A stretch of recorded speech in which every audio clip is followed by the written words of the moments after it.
Hello दोस्तों, तो कैसे हैं आप लोग। आज हम खान सर नोट्स का हिस्ट्री नोट्स का तीसरा वीडियो में रिवीजन करने वाले हैं। तो बेसिकली हम मुसल्लेपुर हाट में पटना में रहते हैं और खान सर के यहाँ पढ़ने जाते हैं ऑफलाइन, और उन्हीं का नोट्स रिवीजन करने वाले हैं। तो बने रहे वीडियो में। तो दो वीडियो पीछे बना हुआ है रिवीजन का। रिवीजन से ये फ़ायदा होता है कि जो वीडियो हम डालते हैं उसको रात को सोते समय वीडियो को हेडफोन लगाकर, वीडियो नहीं ऑडियो को केवल हेडफोन लगाकर उस ऑडियो को सुनने पर बहुत फ़ायदा होता है। सोते समय बहुत बच्चा उल्टा पुल्टा सोच के सोता है ऐसे सो जाता है, लेकिन ऑडियो लगाकर, कान में हेडफोन लगाकर इस ऑडियो को सुनिए और सो जाइए आराम से, बहुत फ़ायदा करेगा। तो बने रहे वीडियो में। आज हिस्ट्री रिवीजन करने वाले हैं तीसरा क्लास का तीसरा वीडियो है आज। तो हम दो वीडियो पीछे बना चुके हैं, आज तीसरा वीडियो बना रहे हैं और इससे रिवीजन अच्छा हो जाता है।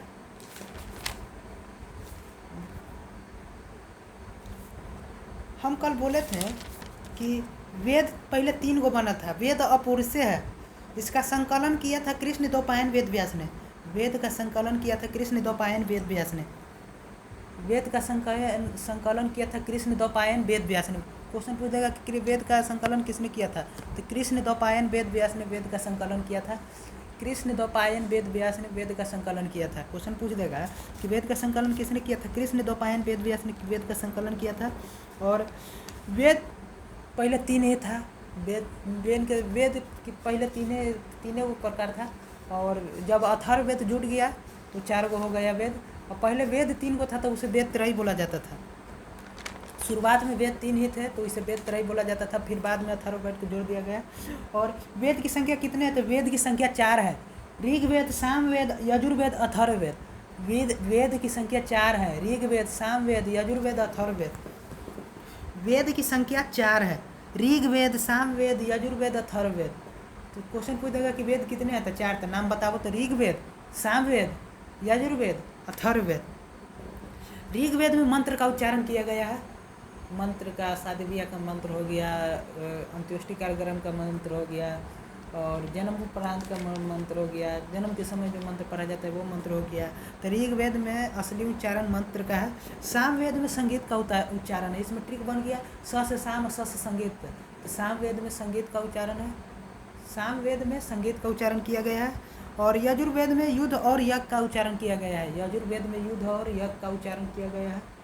यजुर्वेद क्वेश्चन पूछ देगा कि यजुर्वेद में काची का उच्चारण किया गया है, तो युद्ध और यश युद्ध, यश यज्ञ। तो यजुर्वेद में युद्ध और यज्ञ का उच्चारण किया गया है। अथर्ववेद में जादू टोना वशीकरण का उच्चारण किया गया है। अथर्ववेद में जादू टोना वशीकरण का उच्चारण किया गया है। और ये अथर्ववेद में कहा गया है गौतम राहुगढ़ के द्वारा। गौतम राहुगढ़ अथर्ववेद में ये कहे थे कि पटना अछूतों की भूमि है। तो पटना अछूतों की भूमि है किस वेद में लिखा गया है, तो अथर्ववेद में। गौतम राहुगढ़ कहे थे कि पटना अछूतों की भूमि है। और वेद का उपवेद अब याद करते हैं।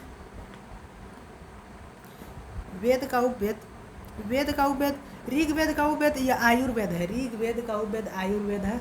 और सामवेद का उपवेद अथर्ववेद है। सामवेद का उपवेद गंधर्व वेद है।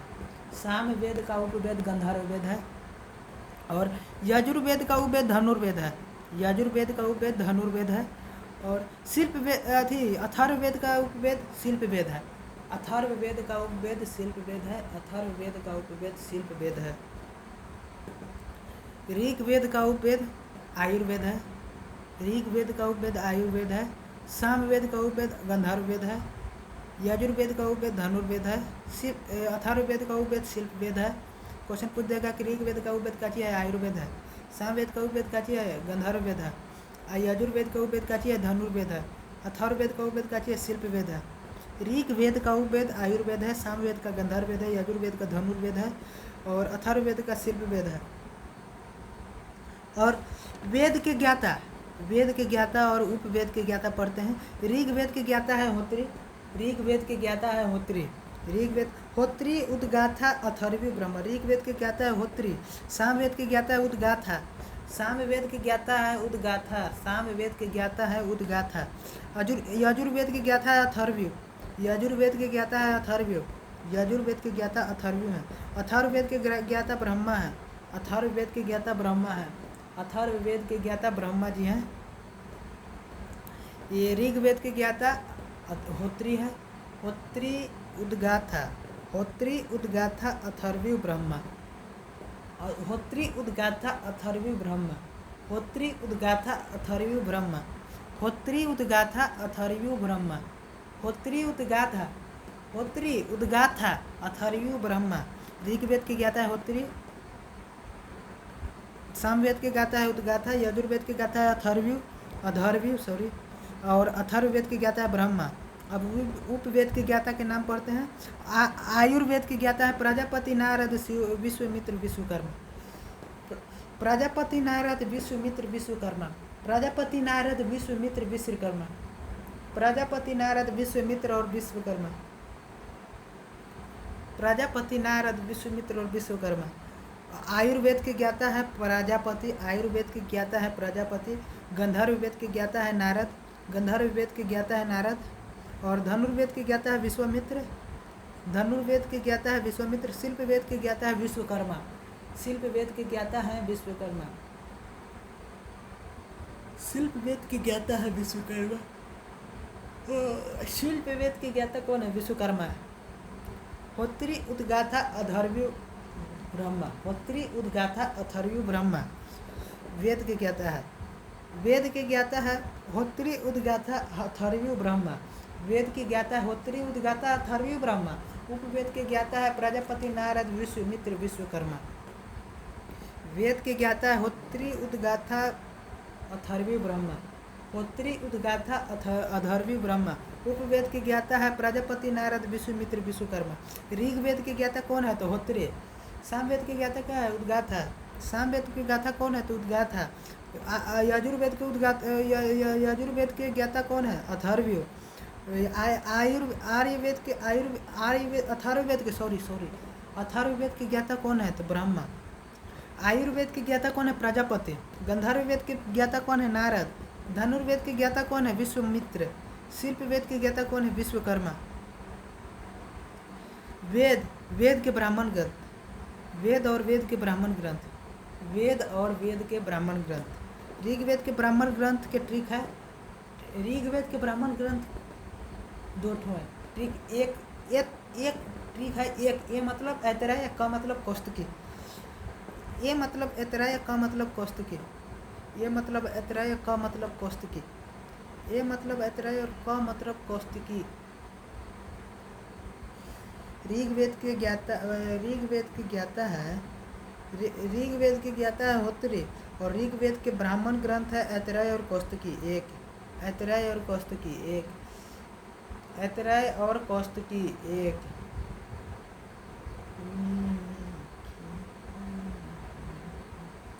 ऋग्वेद के ज्ञाता है ऐतराय और कौस्तुकी। ऋग्वेद के ज्ञाता है ऐतराय और कौस्तुकी। सामवेद के ज्ञाता है पंचविश। सामवेद के ज्ञाता है पंचविश। सामवेद के ज्ञाता है पंचविश। यजुर्वेद के ज्ञाता है ऐतरेय और शतपथ। यजुर्वेद सत, ऐतरेय और शतपथ, सत, तैतरेय। यजुर्वेद के ज्ञाता है तैतरेय और शतपथ। यजुर्वेद के ज्ञाता है तैतरेय और शतपथ। यजुर्वेद के ज्ञाता है तैतरेय और शतपथ। अथर्ववेद के ज्ञाता है गोपथ। अथर्ववेद के ज्ञाता है गोपथ। अथर्ववेद के ज्ञाता है गोपथ।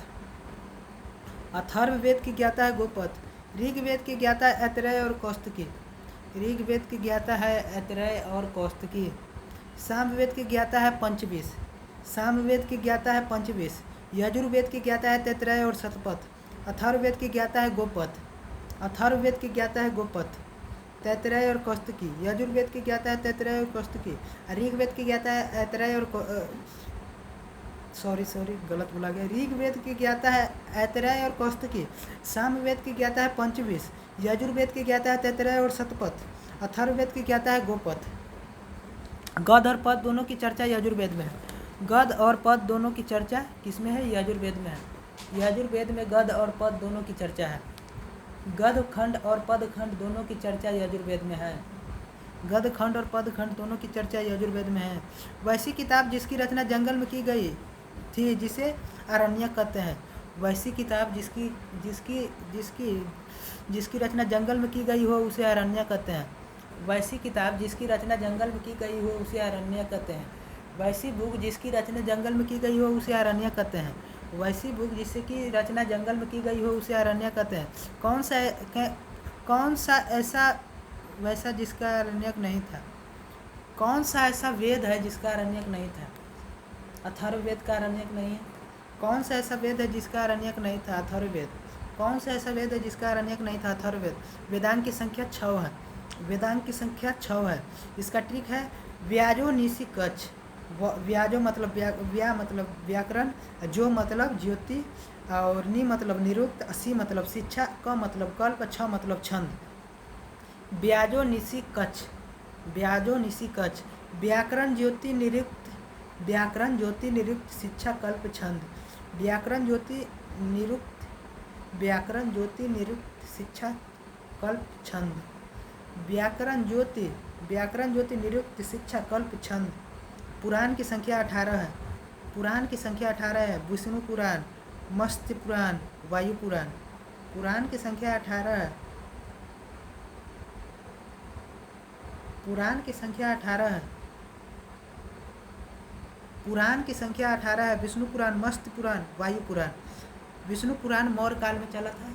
विष्णु पुराण की संख्या 18 है। विष्णु पुराण मौर्य काल में देखा गया था।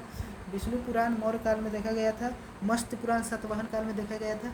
मत्स्य पुराण सातवाहन काल में देखा गया था। पुराण की संख्या 18 है, जिसमें से 3 को पढ़ा जाता है। विष्णु पुराण, मत्स्य पुराण, वायु पुराण। विष्णु पुराण, मत्स्य पुराण, वायु पुराण।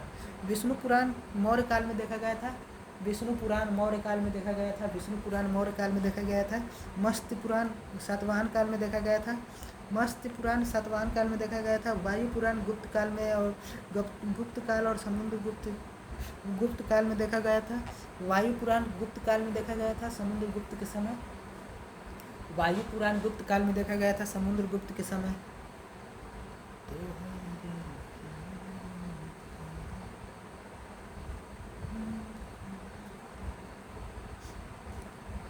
वायु पुराण गुप्त काल में देखा गया था, समुद्र गुप्त के समय। भारत में कौन सा ऐसा काल था जो मातृसत्तात्मक था? सातवाहन काल मातृसत्तात्मक था। भारत में कौन सा ऐसा काल था जो मातृसत्तात्मक था? सातवाहन काल मातृसत्तात्मक था। पांचवा वेद पुराण को कहा जाता है। पांचवा वेद पुराण को कहा जाता है। पांचवा वेद किसे कहा जाता है? पुराण को कहा जाता है। पांचवा वेद पुराण को कहा जाता है। पांचवा वेद पुराण को कहा जाता है। पांचवा वेद पुराण को कहा जाता है। वेदों का वेद पुराण को कहा जाता है। पांचवा वेद पुराण को कहा जाता है। पांचवा वेद किसे कहा जाता है? क्वेश्चन पूछ देगा कि पांचवा वेद किसे कहा जाता है? पुराण को कहा जाता है। पांचवा वेद किसे कहा जाता है? पुराण को कहा जाता है। पांचवा वेद पुराण को कहा जाता है। पांचवा वेद पुराण को कहा जाता है। वेदों का वेद पुराण को कहा जाता है। पांचवा वेद किसे कहा जाता है? पांचवा वेद पुराण को पांचवा वेद कहा जाता है। और वेदों का वेद पुराण को कहा जाता है। उपनिषद की संख्या 108 है, जिसमें से 13 को इम्पोर्टेंट है और 5-6 पढ़ना है। तो गुरु के समीप बैठकर ज्ञान प्राप्त करना उपनिषद कहलाता है। गुरु के समीप बैठकर ज्ञान प्राप्त करना उपनिषद कहलाता है। गुरु के समीप बैठकर ज्ञान प्राप्त करना उपनिषद कहलाता है। गुरु के समीप बैठकर ज्ञान प्राप्त करना उपनिषद कहलाता है। बृहदनारायण, पहला बृहदरायण उपनिषद, अलोपनिषद, कठोपनिषद, जलोपनिषद, मुंडकोपनिषद। बृहदरायण उपनिषद, आलोपनिषद, कठोपनिषद, जलोपनिषद, मुंडकोपनिषद। मेन उपनिषद के नाम हम बोलते हैं, ये मेन है। इसी से क्वेश्चन में एग्जाम में क्वेश्चन पूछता है, चाहे यूपीएससी हो, चाहे बीपीएससी हो, चाहे कोई भी पीसीएस रैंक एग्जाम हो, इसी में से क्वेश्चन पूछेगा।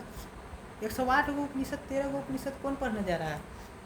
5 गो उपनिषद इम्पोर्टेंट है, इसी में से पूछता है, आउट एरिया से नहीं पूछता है। बृहदरायण उपनिषद, अलोपनिषद, कठोपनिषद, जलोपनिषद और मुंडकोपनिषद। बृहदरायण उपनिषद, आलोपनिषद, कठोपनिषद, जलोपनिषद, मुंडकोपनिषद। उपनिषद में राजपूतों का महत्व दिया गया है। उपनिषद में राजपूतों का महत्व दिया गया है, क्योंकि पहले जो योद्धा रहते थे अधिकतर राजपूत रहते थे, तो उपनिषद में राजपूतों का महत्व दिया गया है। सत्यमेव जयते की चर्चा मुंडको उपनिषद में किया गया है। क्वेश्चन पूछ देगा कि सत्यमेव जयते की चर्चा कौन उपनिषद में किया गया है? तो मुंडको उपनिषद में किया गया है। 4 गो ऑप्शन दे देगा तो मुंडको उपनिषद मार देना है। सत्यमेव जयते की चर्चा मुंडकोपनिषद में किया गया है। सत्यमेव जयते की चर्चा कौन उपनिषद में किया गया है? मुंडकोपनिषद में। यम नचिकेता और ओम की चर्चा कठोपनिषद में किया गया है। यम नचिकेता और ओम की चर्चा कठोपनिषद में किया गया है। यम नचिकेता और ओम की चर्चा कठोपनिषद में किया गया है। यम नचिकेता और ओम की चर्चा कठोपनिषद में किया गया है। ब्रह्मा विष्णु महेश की चर्चा जालोपनिषद में किया गया है। ब्रह्मा विष्णु महेश की चर्चा जालोपनिषद में किया गया है। ब्रह्मा विष्णु महेश की चर्चा जालोपनिषद में किया गया है। ब्रह्मा विष्णु महेश की चर्चा जालोपनिषद में किया गया है। ब्रह्मा विष्णु महेश की चर्चा जालोपनिषद में किया गया है। ब्रह्मा विष्णु महेश की चर्चा जालोपनिषद में किया गया है।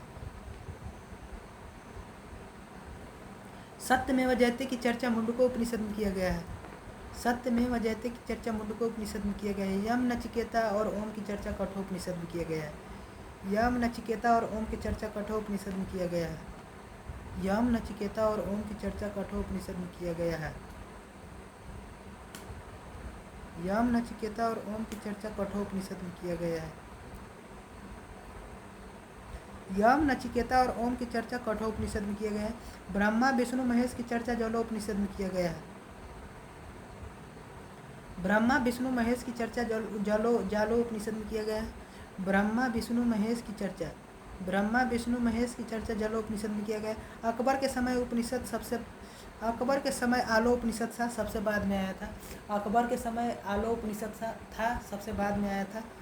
अकबर के समय आलोपनिषद था, सबसे बाद में आया था। सबसे पहला बृहदरायण उपनिषद की चर्चा किया गया है।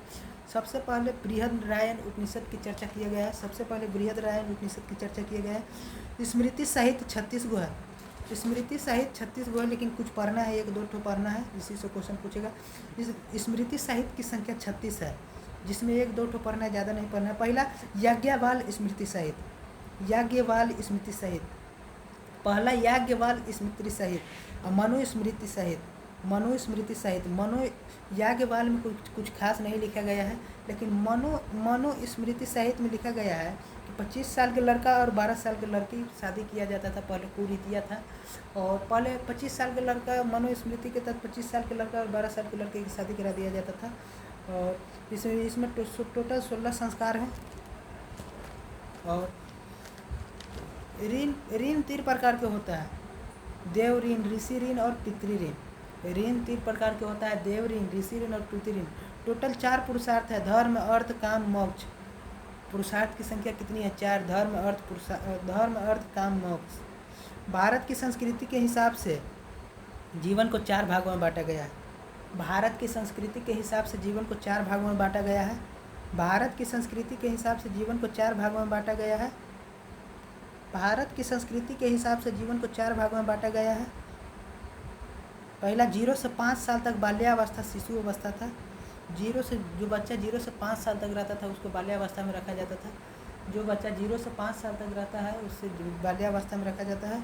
और ब्रह्मचारी अवस्था 5 से 25 साल तक ब्रह्मचारी अवस्था, और 25 से 50 साल तक गृहस्थ अवस्था, वैवाहिक जीवन गृहस्थ अवस्था।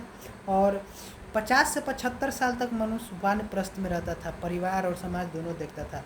और सन्यासी जीवन 75 से जितना साल तक जिएगा उतना साल तक सन्यासी जीवन रहेगा।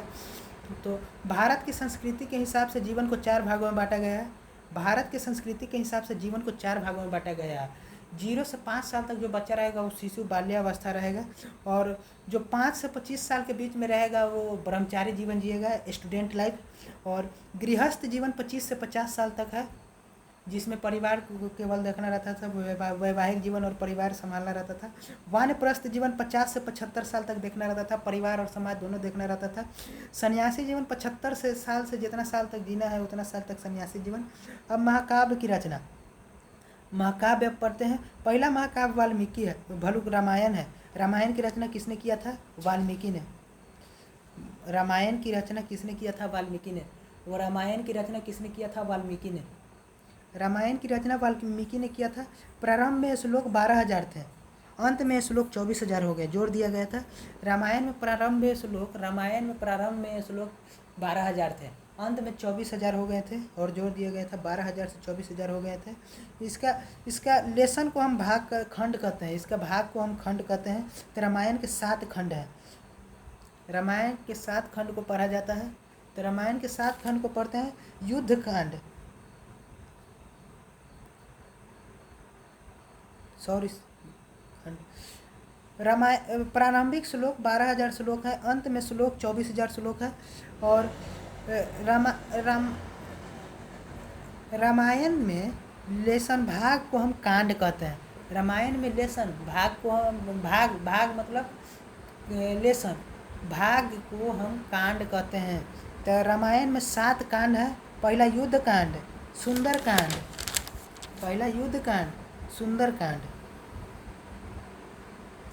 रामायण के खंडों को कांड कहा जाता है। सबसे बड़ा कांड युद्ध कांड और सबसे महत्वपूर्ण कांड सुंदर कांड है। दुएगो कांड को पढ़ा जाता है, युद्ध कांड और सुंदर कांड। यही 2 कांड है जो पढ़ा जाता है और एग्जाम में क्वेश्चन पूछता है, चाहे यूपीएससी रैंक हो, चाहे बीपीएससी रैंक हो, चाहे ऑल पीसीएस रैंक हो, इसी 2 से क्वेश्चन पूछा जाता है। तो रामायण के खंड को हम कांड कहते हैं। तो रामायण में 7 कांड है, युद्ध कांड और सुंदर कांड। तो रामायण के खंडों को कांड कहा जाता है। सबसे बड़ा कांड युद्ध कांड है और सबसे महत्वपूर्ण कांड सुंदर कांड है। अब महाभारत महाकाव्य में दूसरा महाभारत पढ़ते हैं। महाभारत की रचयिता वेद व्यास है और रामायण की रचयिता वाल्मीकि है। रामायण के रचयिता वाल्मीकि जी हैं। रामायण के रचयिता वाल्मीकि जी, रामायण के रचयिता वाल्मीकि हैं। रामायण के रचयिता वाल्मीकि हैं। रामायण के रचयिता वाल्मीकि है। महाभारत के रचयिता वेद व्यास है। वेद व्यास महाभारत के रचयिता है। वेद व्यास महाभारत के रचयिता है। वेद व्यास महाभारत के रचयिता है। वेद व्यास महाभारत के रचयिता है। वेद व्यास महाभारत के रचयिता है। पृथ्वी पर सबसे बड़ा युद्ध 18 दिन चला था। महाभारत का युद्ध, महाभारत का युद्ध 18 दिन चला था। पृथ्वी पर सबसे बड़ा युद्ध यही था। पृथ्वी पर सबसे बड़ा युद्ध महाभारत का युद्ध था, 18 दिन चला था। इसके लेसन को पूर्व कहा जाता है। रामायण में लेसन को हम कांड कहते हैं और महाभारत में लेसन को हम पूर्व कहते हैं। रामायण में लेसन को हम कांड कहते हैं और महाभारत में लेसन को हम पूर्व कहते हैं। एक दिन में एक लेसन लिखा गया था। एक दिन में एक, महाभारत में एक दिन में एक लेसन लिखा गया था, इसलिए इसमें 18 पर्व होंगे। महाभारत में एक दिन में एक लेसन लिखा गया था, इसलिए इसमें 18 पर्व हो गया। महाभारत में लेसन को पर्व कहा जाता है। तो 18 दिन युद्ध चला था तो 18 पर्व होंगे महाभारत में। और कोई क्वेश्चन पूछ देगा कि महाभारत में कितने पर्व है, तो 18 पर्व है। युद्ध कितना दिन चला था महाभारत के? 18 दिन। एक में लेसन मतलब खंड भाग, कितना पर्व है। लेसन मतलब महाभारत में लेसन को पर्व कहा जाता है। और महाभारत में कितने पर्व हैं? 18 पर्व हैं। और इसमें भीष्म की उल्लेखना किया गया भागवत गीता में। और प्रारंभ में श्लोकों की संख्या, महाभारत में प्रारंभ में श्लोकों की संख्या 8800 थी। जय संहिता के प्रारंभ में महाभारत के प्रारंभ में श्लोकों की संख्या 8800 थी। महाभारत के प्रारंभ में श्लोकों की संख्या 8800 थी। महाभारत के प्रारंभ में श्लोकों की संख्या 8800 थी। अंतिम में महाभारत के अंतिम में श्लोकों की संख्या 1,11,000 हो गया था। अंतिम में श्लोकों की संख्या 1,11,000 हो गया था। महाभारत के प्रारंभ में श्लोकों की संख्या 8800 थी, लेकिन अंतिम में 1,11,000 हो गया था। सबसे महत्वपूर्ण पर्व भीष्म पर्व है। क्वेश्चन पूछ देगा कि मैथी में महाभारत में सबसे महत्वपूर्ण पर्व क्या है? लेसन। महाभारत में लेसन को पर्व कहा जाता है। महाभारत में लेसन को पर्व कहा जाता है। तो पूछेगा कि महाभारत में सबसे महत्वपूर्ण पर्व कौन सा है? तो भीष्म पर्व है। इसे भागवत गीता कहा जाता था। इसे भागवत गीता कहा जाता था। भीष्म पर्व को भागवत गीता कहा जाता था। 8800 श्लोक जय संहिता ने लिखा था और अंत में 1,11,000 हो गया था श्लोक। सिंधु सभ्यता का पतन का कारण था बाढ़। दिल्ली का पुराना नाम इंद्रप्रस्थ था। सिंधु सभ्यता का पतन का कारण था बाढ़ और दिल्ली का पुराना नाम इंद्रप्रस्थ था। अब साहित्य के बारे में पढ़ते हैं। साहित्य 2 प्रकार के हैं, धार्मिक और गैर धार्मिक। साहित्य 2 प्रकार के हैं, धार्मिक और गैर धार्मिक। धार्मिक 3 प्रकार के हैं, जैन बौद्ध ब्राह्मण। अब ब्राह्मण बहुत प्रकार के हैं, वेद, उपवेद, ब्राह्मण ग्रंथ, वेदांग, आरण्यक, उपनिषद, पुराण, स्मृति, महाकाव्य। ब्राह्मण बहुत प्रकार के हैं। वेद, उपवेद, ब्राह्मण ग्रंथ, वेदांग, आरण्यक, उपनिषद, पुराण, स्मृति, साहित्य, काव्य, महाकाव्य। वेद, उपवेद, ब्राह्मण ग्रंथ, वेदांग, आरण्यक, उपनिषद, पुराण, स्मृति साहित्य और महाकाव्य। वैदिक काल में क्वेश्चन पूछ देगा। वैदिक काल में वेदों की रचना की गई थी, इसलिए इसे वैदिक काल कहा जाता है। वैदिक काल में वेदों की रचना की गई थी, इसलिए इसे वैदिक काल कहा जाता है। आर्य लोगों ने वेदों की रचना किए थे और यह मध्य एशिया से आए हुए थे। आर्य लोग आए थे मध्य एशिया से और वेद की रचना किए थे। आर्य लोगों ने वेद की रचना किए थे, यह मध्य एशिया से आए थे। भारत के मूल निवासी आरण्यक अनुयायी कहलाता है। अनुयायी थे। भारत के मूल निवासी अनुयायी थे। भारत के मूल निवासी अनुयायी थे। दक्षिण भारत का आर्यकरण अगस्त ऋषि ने किया था। दक्षिण भारत का आर्यकरण किसने किया था? अगस्त ऋषि ने। उत्तर भारत का आर्यकरण गौतम राहुगर ने किया था। दक्षिण भारत का आर्यकरण अगस्त ऋषि ने किया था। दक्षिण भारत का आर्यकरण अगस्त ऋषि ने किया था। दक्षिण भारत का आर्यकरण अगस्त ऋषि ने किया था। उत्तर भारत का आर्यकरण गौतम राहुगर ने किया था। उत्तर भारत का आर्यकरण गौतम राहुगर ने किया था। भारत के मूल निवासी को अनुयायी कहते हैं। अनुयायी थे। भारत के मूल निवासी अनुयायी थे। उत्तर भारत का आर्यकरण गौतम राहुगर ने किया था। उत्तर भारत का आर्यकरण गौतम राहुगर ने किया था। राजा विदेह के पंडित का नाम गौतम राहुगर था। राजा विदेह के पंडित का नाम गौतम राहुगर था। राजा विदेह के पंडित का नाम गौतम राहुगर था। राजा विदेह के पंडित का नाम गौतम राहुगर था। राजा विदेह के पंडित का नाम गौतम राहुगर था। उत्तर भारत का आर्यकरण गौतम राहुगर ने किया था। और यही गौतम राहुगर जब पटना पार कर रहे थे गंडक नदी को, तो मुंह में से उनका ज्वाला गिर गया था। तो यह गुस्सा में कह दिए थे, यही जाते हुए कहे थे कि पटना पाटलिपुत्र अछूतों की भूमि है। और यह अथर्ववेद में कहे थे। आर्य मध्य एशिया से आए थे और सप्त सैंधव प्रदेश में रहे थे। सप्त सैंधव प्रदेश में पंजाब में एगो सप्त सैंधव प्रदेश में रहे थे। पंजाब में सप्त सैंधव प्रदेश में रहे थे। आर्य मध्य एशिया से आए थे और यह सप्त सैंधव प्रदेश में रहे थे। आर्य वैदिक काल था 1500 BC से 600 BC तक। 1500 BC से 600 BC तक वैदिक काल था। 1500 BC से 600 BC तक वैदिक काल था। 1500 BC से 600 BC तक वैदिक काल था। 1500 BC से 600 BC तक वैदिक काल था। 1500 BC से 600 BC तक वैदिक काल स्टार्ट हुआ था ऋग वैदिक काल से और लास्ट हुआ था उत्तर वैदिक काल में।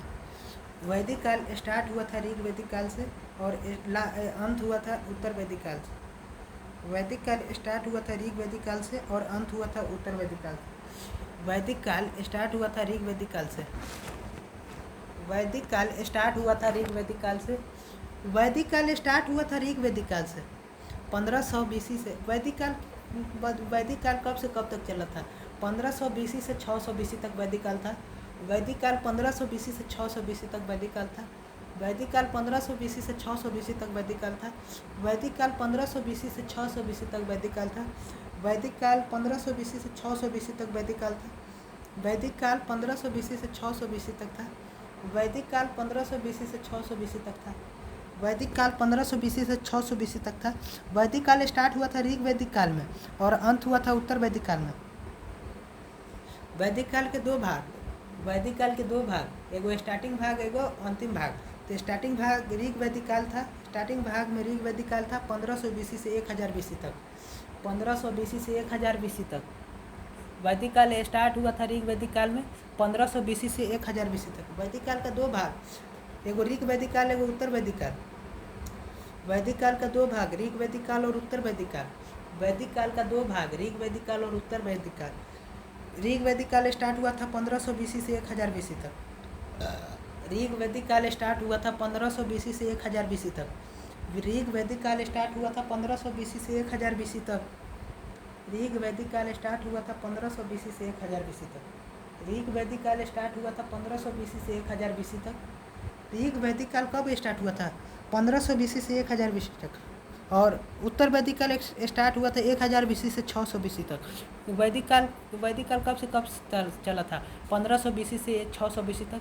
तो वैदिक काल दो भाग में बट गया था, ऋग वैदिक काल और उत्तर वैदिक काल। ऋग वैदिक काल 1500 BC से 1000 BC तक और उत्तर वैदिक काल 1000 BC से 600 BC तक। ऋग वैदिक काल 1500 BC से 1000 BC तक और उत्तर वैदिक काल 1000 BC से 600 BC तक। उत्तर वैदिक काल इस वैदिक काल में सबसे ज़्यादा श्रेष्ठ भगवान को माना जाता है। वैदिक काल में सबसे ज़्यादा श्रेष्ठ भगवान को माना जाता है। इसमें समाज को 4 भागों में बांटा गया था। वैदिक काल में समाज को 4 भागों में बांटा गया था। वैदिक काल में सबसे ज़्यादा श्रेष्ठ भगवान को माना जाता था। वैदिक काल में सबसे ज़्यादा श्रेष्ठ भगवान को माना जाता था। वैदिक काल में सबसे ज़्यादा श्रेष्ठ भगवान को माना जाता था। वैदिक काल में सबसे ज़्यादा श्रेष्ठ भगवान को वैदिक काल में सबसे ज़्यादा श्रेष्ठ भगवान को माना जाता था। वैदिक काल में सबसे ज़्यादा श्रेष्ठ भगवान को माना जाता था। अब वैदिक काल में समाज को 4 भागों में बांटा गया। सबसे ब्राह्मण, क्षत्रिय, वैश्य, शूद्र। ब्राह्मण उसे कहा गया था। वैदिक काल में ब्राह्मण उसे कहा जाता था जो शिक्षा देता था, उसे ब्राह्मण कहते था। तो उसका अधिकार बहुत, उसका वैल्यू बहुत ज़्यादा था ब्राह्मण का। और क्षत्रिय मतलब ब्राह्मण से नीचे क्षत्रिय था और क्षत्रिय से नीचे वैश्य था, बिजनेस करने वाला। शूद्र था दूसरा का सेवा करने वाला। शूद्र। ब्राह्मण वैदिक काल में समाज को 4 भागों में बांटा गया था। ब्राह्मण, क्षत्रिय, वैश्य, शूद्र। और ऋग वैदिक काल में जाति का निर्धारण कर्म के आधार पर था। ऋग वैदिक काल में जाति का निर्धारण कर्म के आधार पर था। और उत्तर वैदिक काल में जाति का निर्धारण वंश के आधार पर था। ऋग वैदिक काल में जाति का निर्धारण कर्म के आधार पर था। जैसे कोई आदमी शिक्षा किसी को दे रहा है तो वो ब्राह्मण हो गया, और कोई आदमी लड़ाई कर रहा है तो वो क्षत्रिय हो गया, युद्ध में भाग लिया उस क्षत्रिय हो गया। कोई आदमी बिजनेस कर रहा है तो वो वैश्य हो गया, और कोई आदमी दूसरा की सेवा कर रहा है तो वह शूद्र हो गया। लेकिन उत्तर वैदिक काल में जाति का निर्धारण वंश के आधार पर हुआ था, वंशानुगत। जैसे कोई यादव है तो यादव का ही बेटा यादव होगा, तो इसी को वंशानुगत कहते हैं। उत्तर वैदिक काल में जाति का निर्धारण वंश के आधार पर किया जाता था। ऋग वैदिक काल में जाति का निर्धारण कर्म के आधार पर किया जाता था, लेकिन उत्तर वैदिक काल में जाति का निर्धारण वंश के आधार पर किया जाता था। इसमें पंचायत बैठाया गया था, मीटिंग। पंचायत में 3 भाग था, सभा, समिति या विदत। पंचायत में 3 भाग था, सभा, समिति या विदत। सभा में साधारण आदमी आते थे, सभा में आते थे। और समिति में संप्रभात, उच्च आदमी आते थे। समिति में संप्रभात मतलब उच्च आदमी आते थे समिति में। तो पंचायत में 3 भाग था, सभा, समिति, विदत। पंचायत में 3 भाग थे, सभा, समिति, विदत। सभा में साधारण आदमी आता था सब, और सभा में साधारण आदमी आता था। समिति में संभ्रांत उच्च आदमी आते थे समिति में। समिति में संभ्रांत आते थे उच्च आदमी। समिति में संभ्रांत आते थे उच्च आदमी आते थे समिति में। और विदत शूद्र के लिए था। पंचायत 3 भागों में था, सभा, समिति, विदत। पंचायत वैदिक काल में पंचायत बनाया गया था। पंचायत 3 भागों में था, सभा, समिति, विदत। और समाज, पंचायत, यज्ञ, देवता। यज्ञ 3 प्रकार के होते थे। वैदिक काल में यज्ञ 3 प्रकार के होते थे, अश्वमेध यज्ञ, वाजपेय यज्ञ, राजश्रेय यज्ञ। वैदिक काल में यज्ञ 3, पंचायत, सभा, समिति, विदत। वैदिक काल में पंचायत 3 भाग में था, सभा, समिति, विदत। वैदिक काल में पंचायत 3 भाग में था, सभा, समिति, विदत। यज्ञ 3 प्रकार के थे वैदिक काल में, अश्वमेध यज्ञ, वाजपेय यज्ञ, राजश्रेय यज्ञ। वाजपेय यज्ञ में अपना शक्ति प्रदर्शन करवाता था कोई राजा, और अश्वमेध यज्ञ में कब्जा करने के लिए अश्वमेध यज्ञ करवाता था। अश्वमेध यज्ञ कब्जा करने के लिए करवाया, कोई ज़मीन कब्जा करने के लिए अश्वमेध यज्ञ करवाया जाता था। और वाजपेय यज्ञ अपना शक्ति प्रदर्शन करता था। राजश्रेय यज्ञ राजा अपने राज्याभिषेक के समय राजश्रेय यज्ञ करवाता था। राजा अपने राज्याभिषेक के समय राजश्रेय यज्ञ करवाता था। वैदिक काल में यज्ञ 3 प्रकार के थे, अश्वमेध यज्ञ, वाजपेय यज्ञ राजश्रेय यज्ञ। वैदिक काल में यज्ञ 3 प्रकार के थे। वैदिक काल में यज्ञ 3 प्रकार के थे। वैदिक काल में यज्ञ 3 प्रकार के थे। अश्वमेध यज्ञ। वैदिक काल में यज्ञ 3 प्रकार के थे। वैदिक काल में यज्ञ 3 प्रकार के थे। वैदिक काल में यज्ञ 3 प्रकार के थे। अश्वमेध यज्ञ, वाजपेय यज्ञ, राजश्रेय यज्ञ। अश्वमेध यज्ञ में कब्जा करने के लिए, कोई ज़मीन कब्जा करने के लिए यह अश्वमेध यज्ञ करवाया जाता था। और वाजपेय यज्ञ अपना शक्ति प्रदर्शन करवाता था। राजा कोई राजा अपना शक्ति प्रवर्धन करवाता था, जैसे चाइना शक्ति प्रदर्शन करवाता। राजश्रेय यज्ञ, राजा अपने राज्याभिषेक के लिए राजश्रेय यज्ञ करवाता है। राजश्रेय यज्ञ, राजा अपने राज्याभिषेक के लिए राजश्रेय यज्ञ करवाता है। इसमें देवता की चर्चा, सबसे ज़्यादा देवता की चर्चा इंद्र भगवान की किया गया है 250 बार। वैदिक काल में सबसे ज़्यादा इंद्र भगवान को वैल्यू दिया गया है। 250 बार इंद्र भगवान का चर्चा किया गया है। 250 बार इंद्र भगवान का चर्चा किया गया है। और अग्नि में 200 बार चर्चा किया गया है। अग्नि में देवता में सबसे ज़्यादा देवता की चर्चा इंद्र भगवान की किया गया है। और उसके बाद अग्नि की चर्चा 200 बार किया गया है। और वरुण भगवान की चर्चा, वरुण मतलब वायु, वरुण भगवान की चर्चा किया गया है। सोम भगवान की चर्चा किया गया है। मारुत तूफान भगवान की चर्चा की है। रुद्र मतलब बिखिया भगवान रुद्र भगवान है। इसमें देवता इंद्र, अग्नि, वरुण, सोम, मारुत। इंद्र, अग्नि, वरुण, सोम, मारुत, रुद्र। इंद्र अग्नि वरुण सोम मारुत रुद्र। इसमें देवता की चर्चा किया गया है। सबसे ज़्यादा देवता की चर्चा इंद्र भगवान की किया गया है। उसके बाद अग्नि भगवान के सबसे बिखिया भगवान रुद्र भगवान थे। और इसमें देवता की चर्चा किया गया है। हम डिक्रीजिंग ऑर्डर में बोल रहे हैं। सबसे ज़्यादा इंद्र की चर्चा, फिर अग्नि की चर्चा, फिर वरुण की चर्चा, फिर सोम की चर्चा, फिर मारुत की चर्चा, फिर रुद्र की चर्चा। इसमें नदी का चर्चा किया गया है। इसमें झेलम नदी को वितस्तता नदी कहा गया है। वैदिक काल में झेलम नदी को वितस्तता नदी कहा गया है। वैदिक काल में झेलम नदी को वितस्तता नदी कहा गया। व्यास नदी को विपाशा नदी कहा गया। वैदिक काल में व्यास नदी को विपाशा नदी कहा गया है। वैदिक काल में व्यास नदी को विपाशा नदी कहा गया है। वैदिक काल में चिनाव नदी को अस्किनी नदी कहा गया है। वैदिक काल में चिनाव नदी को अस्किनी नदी कहा गया है। वैदिक काल में चिनाव नदी को अस्किनी नदी कहा गया है। सतलज नदी को शत्रुदी नदी कहा गया है। सतलज नदी को शत्रुदी नदी कहा गया है। रावी नदी को परुष्णी नदी कहा गया है। रावी नदी को परुष्णी नदी कहा गया है। सिंधु नदी को सिंध नदी कहा गया है। सिंधु नदी को सिंध नदी कहा गया है। गंडक नदी को सदानीरा नदी कहा गया है। गंडक नदी को सदानीरा नदी कहा गया है। सरस्वती नदी को घग्गर नदी कहा गया है। सरस्वती नदी को घग्गर नदी कहा गया है। झेलम नदी को वितस्तता कहा गया है। व्यास नदी को विपाशा कहा गया है। चिनाव नदी को अस्किनी कहा गया है। चिनाव नदी को अस्किनी कहा गया है। वैदिक काल में चिनाव नदी को अस्किनी कहा गया है। सतलज नदी को शत्रुदी कहा गया है। रावी नदी को परुष्णी कहा गया है। रावी नदी को परुष्णी कहा गया है। सिंधु नदी को सिंध नदी कहा गया है। गंडक नदी को सदानीरा नदी कहा गया है। और सरस्वती को घग्गर कहा गया है। सरस्वती को घग्गर कहा गया है। वैदिक काल में झेलम नदी को वितस्तता और व्यास नदी को विपाशा कहा गया है। चिनाव नदी को अस्किनी कहा गया है। सतलज नदी को शत्रुदी कहा गया है। सतलज नदी को शत्रुदी कहा गया है। वैदिक काल में सतलज नदी को शत्रुदी कहा गया है। वैदिक काल में सतलज नदी को शत्रुदी कहा गया है। रावी नदी को परुष्णी नदी कहा गया है। रावी नदी को परुष्णी नदी कहा गया है। रावी नदी को परुष्णी नदी कहा गया है। वैदिक काल में रावी नदी को परुष्णी नदी कहा गया है। सिंधु नदी को सिंध नदी कहा गया है।